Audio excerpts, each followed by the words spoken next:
Good morning, Simon here. I'm in the studio and I'm working with AutoCAD to produce the isometrics drawings of a design that we're just working on currently for a lady in a terrace property in Canterbury. It's quite a small garden and currently it's got a big shed in it, so we can remove that big shed in virtual reality and we can look at the space there and we can look about how to design it. Now you can see there we've got some raised sleeper beds at the top end of the garden, which is a relatively simple way of giving us some depth and just hold some planting at different heights. We've got two ellipses there, one near the raised beds. That one's going to be full of aggregate. We're going to line it with bricks and there will be some beds either side. So those bricks are cool because they just mark everything out. They'll keep the aggregate separate from the beds as well, and they just change, they take the edge off those straight lines, the kind of square rectangleness of the garden.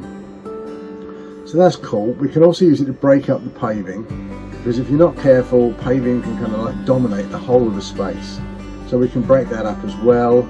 You can just see the corner of the house almost in the middle of the design, and there's a big grate there that's there already. So we're going to put in some arch or support to hold that. At the moment it's flopping right the way across the path in the house, and you can only get past it with brushing it to one side. And if it's wet, it's not really that pleasant. We're just going to open it up. We can utilise the existing planting, we can add to it, and those circles just give it a little bit of character, which is really, really cool. Now, I would just suggest to you that this is maybe the perfect time, being end of autumn, beginning of winter, to think about designing your garden, because, well, to be honest, you're not in it, and that means that we can get in and we can have a look and we can have a think and chase things around, and it's quite possible that if you really get things moving quickly, that you might even manage to get it built ready for spring next year. The landscapers, I'm not entirely sure it's always true, but you say to them, what's the lead time? And they always say 6 to 8 weeks, so you never know. So if you'd like to get in touch for garden design, then we'll make sure that the number's in the dialog box.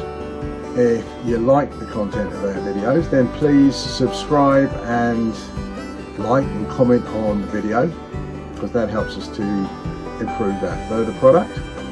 But yeah, thanks for listening, and yeah, just get in touch and let's have a chat. Okay, thank you very much.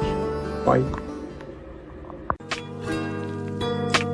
Never let you go.